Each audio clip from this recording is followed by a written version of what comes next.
चलिए हम लोग नया चैप्टर स्टार्ट करेंगे। हेडिंग दें आप लोग ज्योमेट्रिकल ऑप्टिक्स। आप लोग हेडिंग दें ज्योमेट्रिकल ऑप्टिक्स।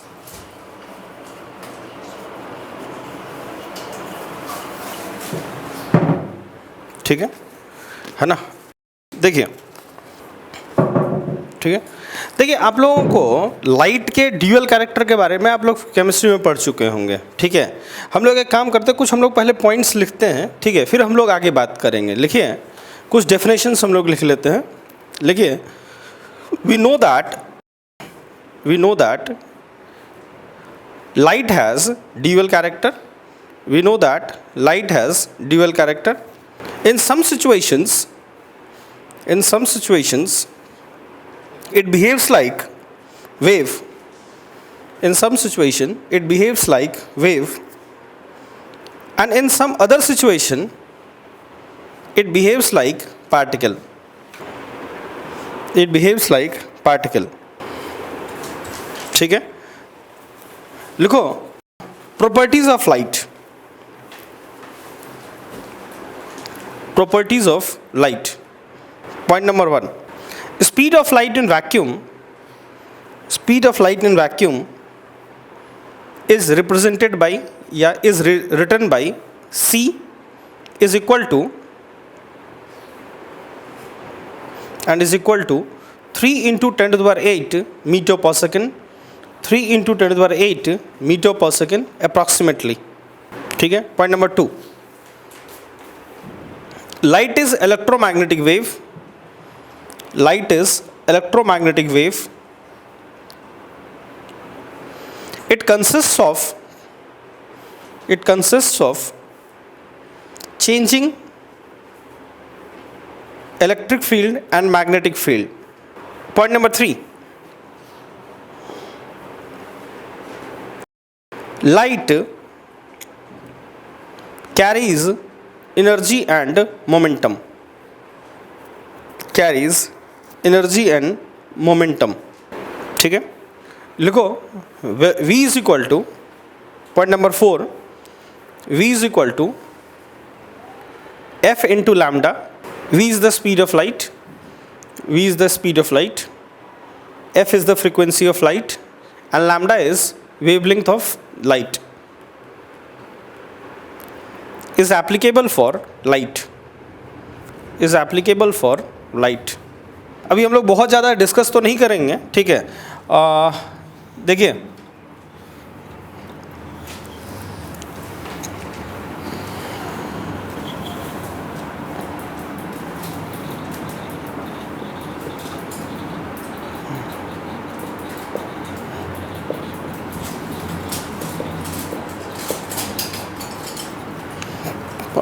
इसमें वेव अगर इस तरफ ट्रेवल करता है तो इलेक्ट्रिक फील्ड और मैग्नेटिक फील्ड जो होती है वो इसके परपेंडिकुलर होती है, ठीक है। और इसका कोई प्रूफ आप नहीं दे सकते, है ना, मेरी बात समझ रहे हैं ना, ठीक है। इसका कोई प्रूफ नहीं दे सकते, ये नेचर है, ये हमारा ऑब्जर्वेशन है, ठीक है। ये हम एक्सप्लेन नहीं कर रहे हैं, हम ऑब्जर्व करके उसके बाद फिर हम लोग चीज़ों को पढ़ रहे हैं, ठीक है। क्लियर। देखिए एक और मैं चीज़ बता दूंगा आपको।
ठीक है। अगर आप लाइट की बात करें तो उसकी जो वेवलेंथ होती है, ठीक है, वो एक वाइड रेंज में होती है ना। तो जो 1 मीटर से जो कम होती है, ठीक है, सॉरी 1 मीटर से जो ज़्यादा होती है उसको हम क्या कहते हैं, रेडियो वेव कहते हैं। 1 मीटर टू 10⁻⁷ मीटर इसको माइक्रोवेव कहते हैं, ठीक है। और 10⁻⁷ टू 7800 इसको हम इंफ्रारेड कहते हैं, ठीक है। 7800 टू 3600 विजिबल लाइट, ठीक है, जिसके बारे में अभी हम लोग पढ़ने वाले हैं, ठीक है, ज्योमेट्रिकल ऑप्टिक्स में। 3600 to 10⁻8 metre angstrom to 10⁻8 metre UV light हो गया, है ना, अल्ट्रा वायलेट। और एक्सरे इस रेंज, और गामा रे, है ना, 10⁻11 से जो छोटा होगा उसको हम क्या कहेंगे, गामा रेस कहेंगे, ठीक है। इसको आप लोग नोट डाउन कर लें। देखो, जब भी हम ऑप्टिक्स की बात करते हैं, ठीक है, तो हम एक सोर्स की बात करते हैं और हम एक इमेज की बात करते हैं, ठीक है। जो सबसे मेन चीज़ है ज्योमेट्रिकल ऑप्टिक्स में, ठीक है, वो है कि हम ज्योमेट्री बेस्ड बात करते हैं यहाँ पे, ठीक है। और ज्योमेट्री जो हम लोग बात करते हैं, ज्योमेट्री बेस्ड कंस्ट्रक्शन की हम लोग बात करते हैं, ज्योमेट्रिकल कंस्ट्रक्शन की, ठीक है, लाइट में। और उसमें एक सोर्स होती है और एक इमेज होती है। तुम लोग 9th में भी पढ़ चुके होंगे, ठीक है। तो हम लोग सबसे पहले सोर्स की बात कर लेते हैं। लिखो source. Source.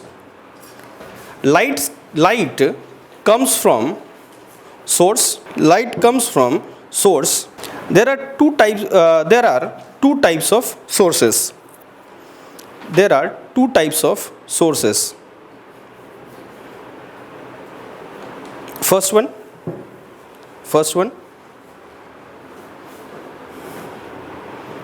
Self-luminous.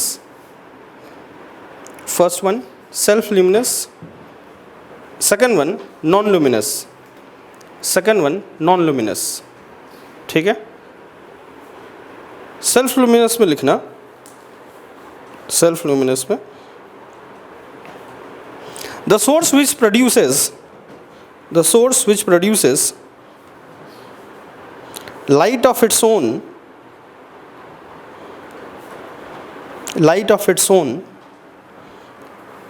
it is called self-luminous.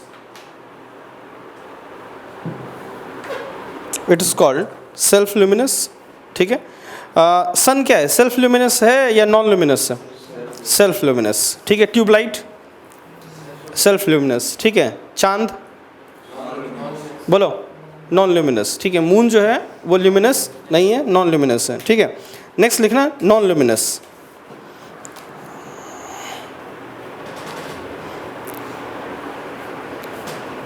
The source which does not produce light of its own, is called non-luminous. ठीक है। ये व्हाइट बोर्ड luminous है या नॉन luminous है? नॉन luminous, ठीक है। एग्जाम्पल तुम लोग जानते ही हो, है ना। लिखो light is emitted by source.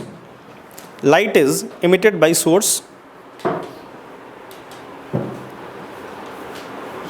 and the straight line path of light is represented by a ray. And straight line path of light is represented by a ray. ठीक है। by a ray. रे का definition लिख लो। The straight line path, रे का definition, the straight line path along which light travels, the straight line path along which the light travels is called ray, a ray. ठीक है। Next लिखो beam.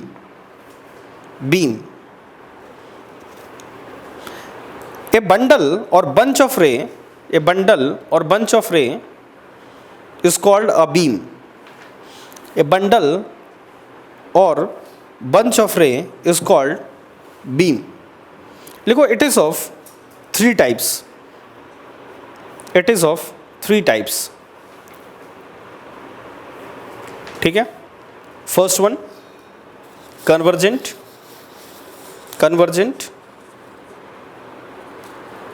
Second one divergent. and third one parallel, and third one parallel. ठीक है, सुनना अब, देख beam अगर ऐसी होती है तो उसको हम कौन सा बीम कहते हैं? कन्वर्जेंट. ठीक है, कन्वर्जेंट बीम है ये.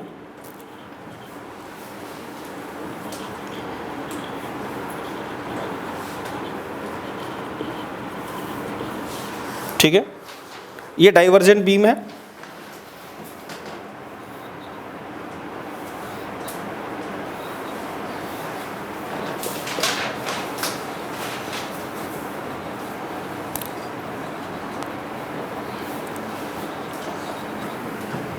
और ये जो है वो पैरेलल बीम है.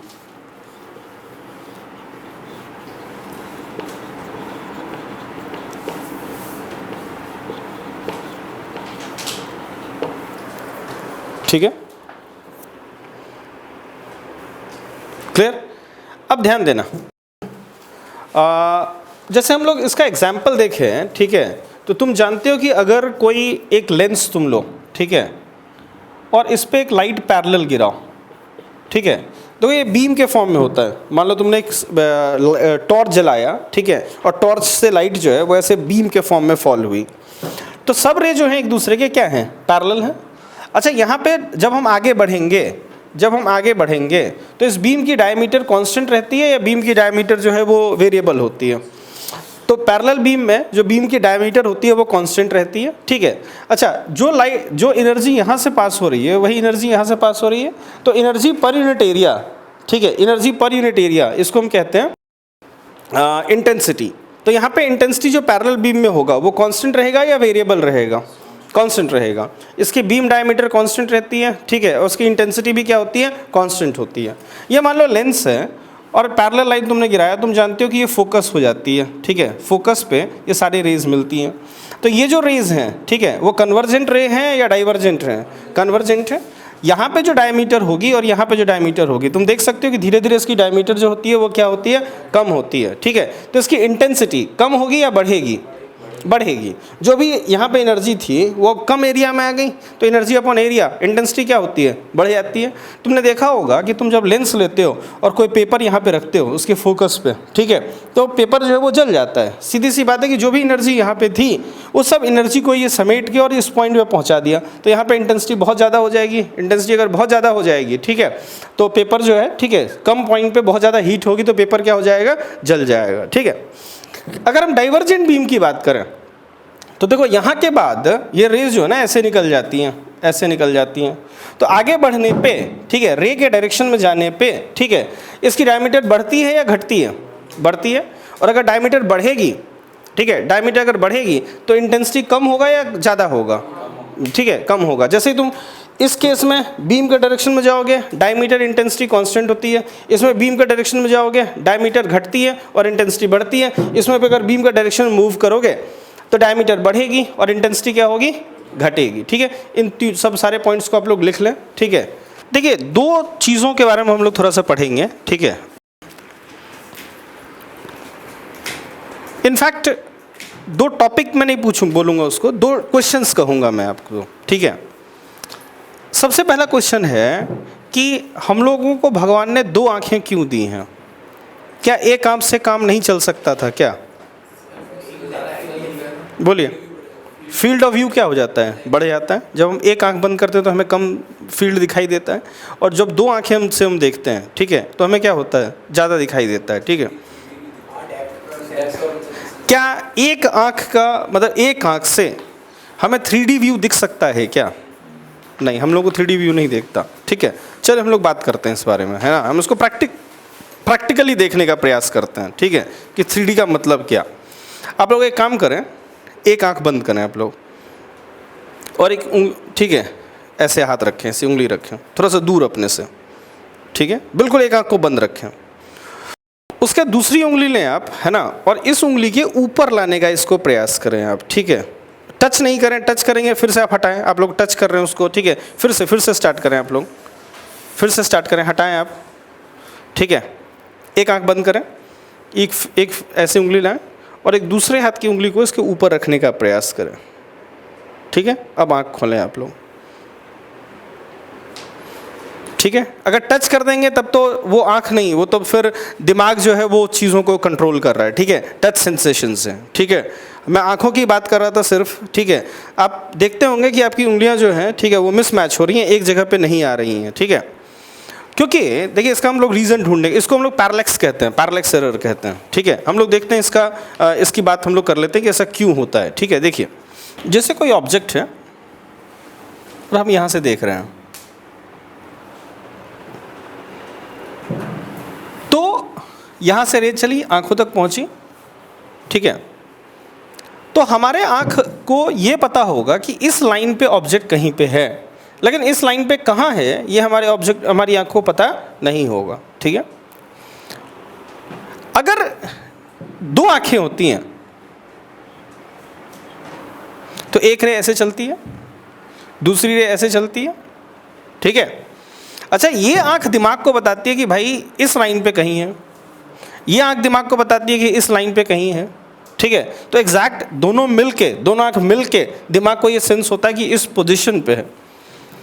तो एक आँख जो है वो पोजीशन नहीं बता सकती, वो स्ट्रेट लाइन बता सकती है कहाँ पे इमेज होगा। ठीक है, 3 डायमेंशन की व्यू जो है, 3 डायमेंशनल व्यू, ठीक है, वो एक आँख से नहीं हो सकता है ना। याद रखिएगा, जो हम लोग क्रिकेट का गेम जो है, ठीक है, वो पॉसिबल है एक आँख से खेलना, ही मुझे बताओ नहीं, क्योंकि बॉल की पोजिशनिंग जो है, ठीक है, वो हमें पता नहीं चल पाएगी। हाँ, अगर बॉल स्ट्रेट लाइन में आ रही है तब तो हम उसको मार सकते हैं। ठीक है, हम बैट को उसी लाइन में ले जाएं जिस लाइन में बॉल आ रही है। ठीक है, हमें पता होगा कि बॉल इस लाइन पे आ रही है, लेकिन टाइमिंग हम लोगों की ख़राब हो सकती है। ठीक है, लेकिन कुछ क्रिकेटर्स हैं, जैसे नवाब पटौदी हो गया, उसकी एक आँख ख़राब थी, फिर भी वो जो ठीक है, सैफ अली का पापा, अब पहचान गए होंगे तुम लोग, है ना। तो सैफ अली खान का जो पापा था, ठीक है, उसकी एक आँख पत्थर की थी, फिर भी, है ना, क्रिकेट जो है बहुत अच्छा खेलता था, है ना। तो मेंटली कुछ लोग इतने स्ट्रांग होते हैं, है ना, कि उनको आंखों की ज़रूरत नहीं होती दोनों आंखों की पोजीशन देखने के लिए, वो एक ही आंख से पोजीशन देख लेते हैं। ठीक है, सेंस कर लेते हैं। तो दो आंख से जो है, ठीक है, हम लोग पोजीशन 3D व्यू देख पाते हैं। क्लियर। एक चीज़ तुमने देखा होगा, शूटिंग जो है हम लोग एक ही आंख से करते हैं, एक आंख हम लोग बंद करके करते हैं, क्योंकि शूटिंग के लिए, है ना, हमारी जो गोली चलनी चाहिए वो एक स्ट्रेट लाइन में चलनी चाहिए। उसके लिए पोजीशन कोई ज़रूरी नहीं है। मान लो तुमने गोली चलाई है ऐसे, अब ये यहाँ पे हो टारगेट, ये यहाँ टारगेट हो, यहाँ टारगेट हो, टारगेट यहाँ हो, ये लाइन जो है, ठीक है, वो गोली जब चलेगी, ठीक है, तो वो इसी तरह से मूव होगी। हाँ, हम कॉन्सेंट्रेट होने के लिए एक आँख को देखते हैं, एक आँख से लेते हैं, ठीक है, जिससे कि हम कॉन्सेंट्रेट कर पाएँ अपने आप को, है ना। अगर दोनों आँखें रहती हैं तो हम लोग ज़्यादा, मतलब कॉन्सेंट्रेशन हम लोग की हाई नहीं होती। ठीक है, बहुत सारी चीज़ें दिखती रहती हैं। अब एक लाइन में, एक आँख से देखने में क्या होती है, हमारी कॉन्सेंट्रेशन जो है बहुत ज़्यादा बढ़ जाती है, हम लोग उस टारगेट पर फोकस कर पाते हैं अपनों आपको। क्लियर है। ठीक है, एक और चीज़ है ना, एक और चीज़ है, ठीक है, एक और क्वेश्चन है, हमारी आँख जो है क्या वो ऑब्जेक्ट की रियल साइज को मेज़र करती है क्या? क्या रियल साइज को मेज़र करती है, या मतलब एक साइज रियल साइज को मेज़र करती है या रियल साइज को मेज़र नहीं करती, ये मुझे बताओ। मतलब हम लोग जब किसी चीज़ को देखते हैं, क्या हम उसके रियल साइज को देखते हैं या एपरेंट साइज को देखते हैं? एपरेंट साइज को देखते हैं, हम रियल साइज को नहीं देखते हैं। ठीक है, देखो, जैसे मान लो ये आँख है, ठीक है, तुम लोग जानते हो कि यहाँ पे सेंसर्स होते हैं, उसको कुछ कहते हैं, कप्स एंड कोन्स कुछ कहते हैं। ठीक है, मान लो ये ऑब्जेक्ट है यहाँ पे, तो इसकी जो इमेज बनती है वो कुछ ऐसे बनती है। तो ये पूरे इस पार्ट पे लाइट पहुँचती है, इस पूरे पार्ट पे जब लाइट पहुँचती है तो ये चमक, ठीक है, समझ, ठीक है, तो एक वो इमेज बनाता है ना, ये सिग्नल भेजता है आँखों को, सॉरी माइंड को, और माइंड जो है वो इमेज बनाता है। ठीक है, ये थीटा है, ये थीटा है। याद रखना, इसी ऑब्जेक्ट को अगर मैं नज़दीक रख दूं, इसी ऑब्जेक्ट को अगर मैं नज़दीक रख दूं, तो अब जो लाइट पहुंचेगी वो इतने तक पहुंचेगी। ठीक है, इतने तक पहुंचेगी। तो पहले का एंगल बड़ा था या अब का एंगल बड़ा है, ये मुझे बताओ। अब का एंगल बड़ा है। ठीक है, तो तुम अगर किसी चीज़ को नज़दीक रखो, ठीक है, जितना ये ज़्यादा सेंसर्स चमकेंगे जितने ज़्यादा एरिया में, उतनी ज़्यादा बड़ी साइज़ हमको दिखाई देती है। इस पेन को अगर मैं यहाँ पे रख दूँ तो इसकी साइज़ मुझे बहुत बड़ी दिखाई देती है, लेकिन अगर इसको मैं 1 किलोमीटर दूर जाके रखूँ, ठीक है, तो इसकी साइज़ मुझे बहुत छोटी दिखाई देती है। याद रखिएगा, जो आँखें होती हैं वो साइज़ मेज़र नहीं करती, ठीक है, वो एंगल मेज़र करती है, ठीक है। जितना ज़्यादा एंगल होगा आँखों के ऊपर, उतनी ज़्यादा उसकी साइज़ दिखाई देगी, ठीक है। तुम चाहो, कभी कभी तुम क्या करते हो, तुम जाते हो तो जैसे पहाड़, तुम गाड़ी में जा रहे हो और कोई पहाड़ दिखती है तुमको, ठीक है, पहाड़ तुम देखते हो, तो तुम पहाड़ को ऐसे करके देखते हो तो वो पहाड़ जो है इन दोनों उंगलियों के बीच में आ जाता है ना, है ना। कोई हाथी अगर बहुत दूर है, तुम ऐसे करके देखते हो तो हाथी को तुम इन दोनों उंगलियों के बीच में ले लेते हो, तो क्या इतना छोटा हो जाता है क्या हाथी? नहीं। सीधी सी बात है कि ये जितना एंगल बना रहा है तुम्हारे आंखों पे और हाथी जितना एंगल बना रहा है तुम्हारे आंखों पे, ठीक है, वो दोनों बराबर हो जाते हैं। जैसे मान लो एक तुमने कुत्ते को यहाँ रखा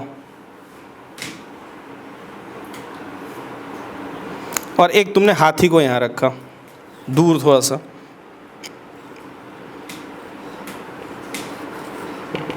ठीक है। तो अगर ये दोनों एंगल सेम है, हाथी का भी एंगल वही है आंखों पे और कुत्ते की भी का भी एंगल वही है, तो अगर दोनों सेम एंगल बनाएंगे तो दोनों की साइज़ जो हमें दिखाई देगी वो क्या दिखाई देगी? सेम दिखाई देगी। क्लियर है? ठीक है, बोलो। अच्छा, एक और क्वेश्चन मैं तुम लोगों से पूछता हूँ। जैसे तुम ट्रेन में जा रहे हो, ठीक है, तुम्हारी वेलोसिटी v है। अच्छा, अर्थ फ्रेम में जो पटरियों के नज़दीक में जो पेड़ हैं, ठीक है, वो रुके होते हैं या मूव कर रहे होते हैं? रुके, अर्थ फ्रेम में, ठीक है। पेड़ देखा तूने अर्थ फ्रेम में कभी मूव करते हुए? ठीक है, मैंने तो नहीं देखा भाई, ठीक है। अर्थ फ्रेम में पेड़ रुके हुए होते हैं, मूव कर रहे होते हैं? नज़दीक वाले और दूर वाले रुके होते हैं। तो अगर तुम ट्रेन फ्रेम में देखो, ठीक है, ट्रेन में बैठ के, तो नज़दीक वाले पेड़ कितने वेलोसिटी से जाएंगे? अगर ट्रेन की वेलोसिटी v है तो v से किस तरफ? पीछे। और दूर वाले पेड़? मैं रिलेटिव की बात कर रहा हूँ, मैं रिलेटिव, तुम छोड़ो, जो तुम देखते हो उसको तुम छोड़ो, रिलेटिव वेलोसिटी की बात कर रहा हो। तुम अगर ट्रेन में बैठो तो दूर वाले पेड़ की वेलोसिटी कितनी होगी? v किस तरफ होगी? पीछे। और नज़दीक वाले कितनी होगी? v किस तरफ? पीछे। लेकिन रियलिटी में क्या होता है ये मुझे बताओ। दूर वाली पेड़ क्या होते हैं? मतलब कम स्पीड से जाता हुआ दिखाई देते हैं, कभी कभी तो रुके हुए दिखाई देते हैं, ठीक है, और कभी कभी आगे जाते हुए दिखाई देते हैं, ठीक है, दूर वाले पेड़। क्लियर? चंदा मामा कब क्या दिखाई देते हैं? साथ में चलते हैं ना, पीछे तो नहीं जाते हैं, ठीक है। चंदा मामा जाते हैं आगे? चंदा मामा किस तरफ जाते हैं? चंदा मामा पीछे जाते हैं, आगे चलते हैं? साथ में, ठीक है, साथ में, उसी को आगे जाना कहते हैं। तुम आगे जा रहे हो, चंदा मामा भी आगे जा रहे हो, उसको आगे जाना ही कहते हैं, ठीक है। तुमसे आगे जाने की बात नहीं कर रहा हूँ, मैं आगे जाने की बात कर रहा हूँ, ठीक है। तो तुमने देखा होगा कि नज़दीक वाले पेड़ बहुत तेज़ी से भागते हैं और दूर वाले पेड़ क्या होते हैं? धीरे भागते हैं। देखना है एक चीज़, जो हमारी आंखें हैं ना, वो एंगल मेज़र करती हैं।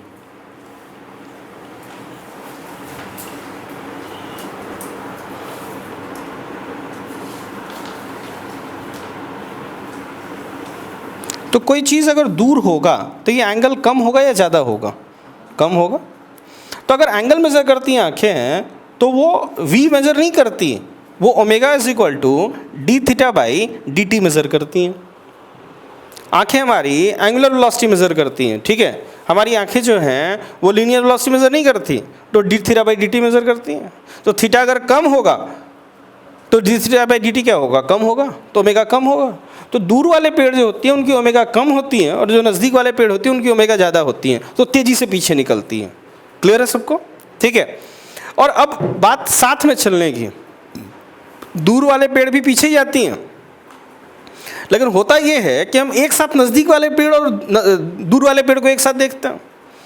अब नज़दीक वाला पेड़ तो बहुत तेज़ी से पीछे निकलता है और दूर वाला पेड़ जो धीरे से पीछे निकलता है, तो रिलेटिवली जब हम दोनों को एक साथ देखते हैं, मान लो तुम एक ट्रेन है, एक बहुत तेज़ी से चल रही है, एक पीछे आगे चल रही है धीरे से, तो तुम अगर दोनों को एक साथ देखोगे तो तुमको जो दूसरी ट्रेन है वो तुमको उल्टे दिशा में जाती हुई दिखाई देंगी, क्योंकि तुम रिलेटिवली देख रहे हो, दोनों ट्रेन को एक साथ देख रहे हो। नहीं आ रहा है समझ में?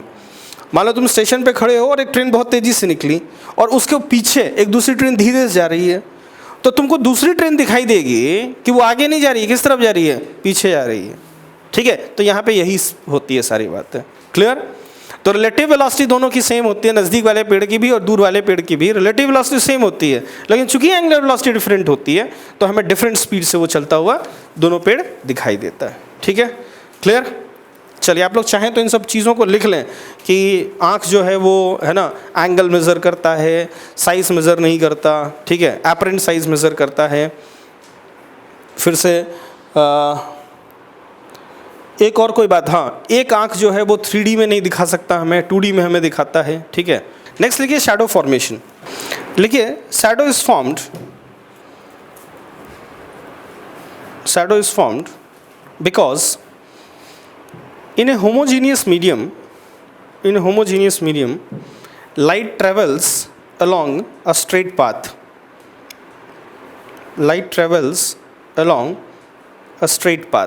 ठीक है, आप लोग सब कोई जानते हैं कि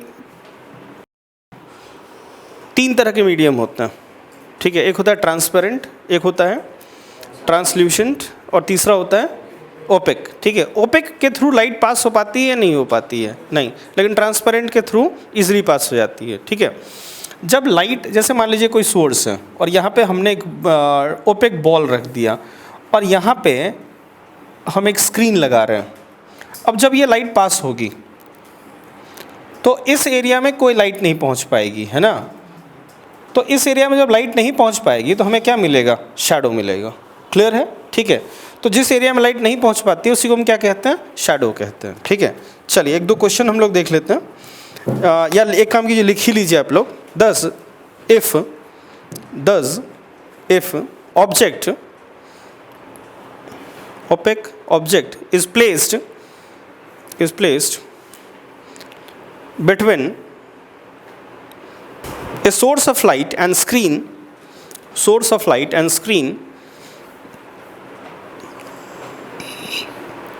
shadow is formed।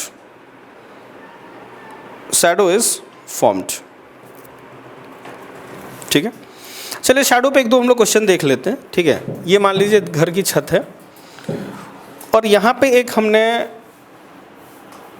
एक ओपेक प्लेट रखा जिसकी रेडियस 1 मीटर है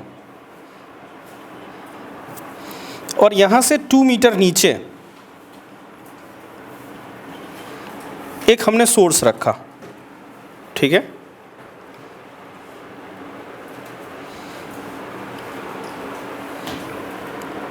ये ओपेक है, बोलूं?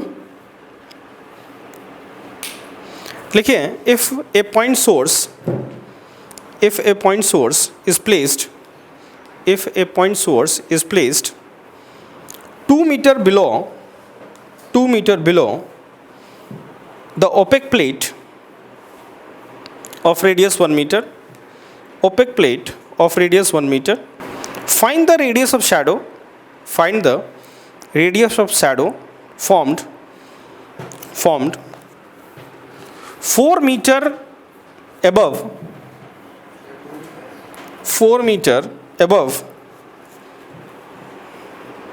the plate on the roof of the house। 4 meter above the plate on the roof of the house। Answer कितना आ रहा है तुम लोगों का? 3 मीटर्स। सीधी सी बात है, ये लाइट ऐसे आएगा,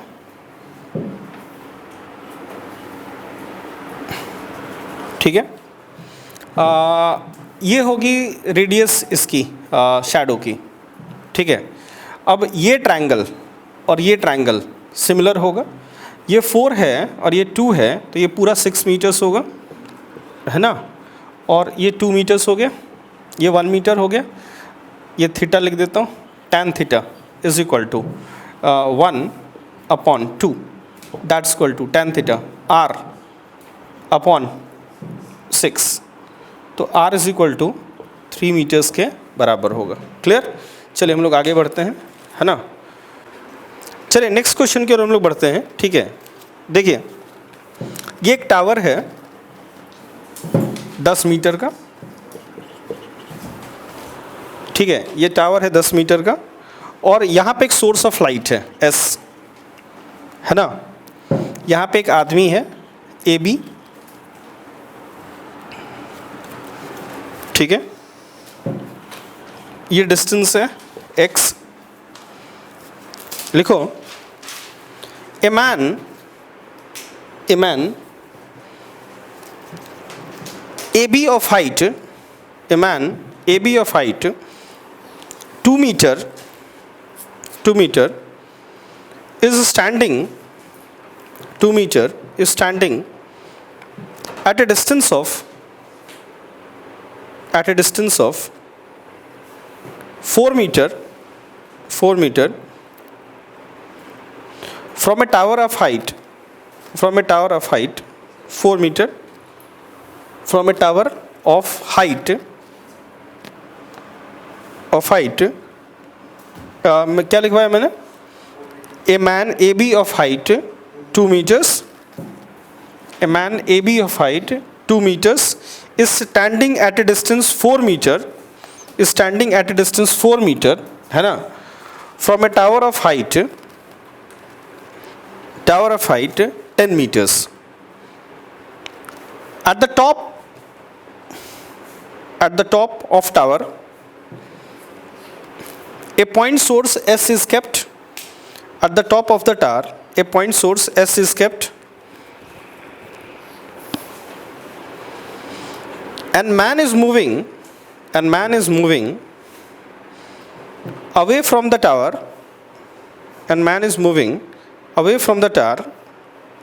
at a speed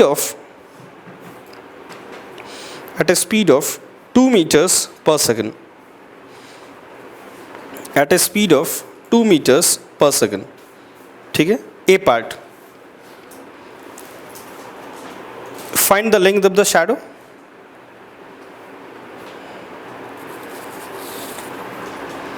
B part,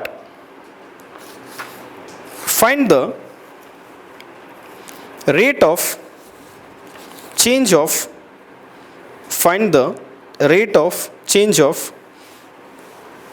length of shadow at the instant man is at 4 meters from the tower.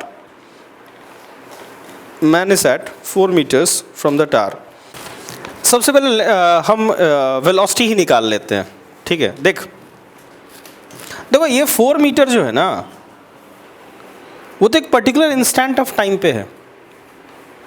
मैं मान लेता हूं कि ये x है, लाइट ऐसे फॉल होगी,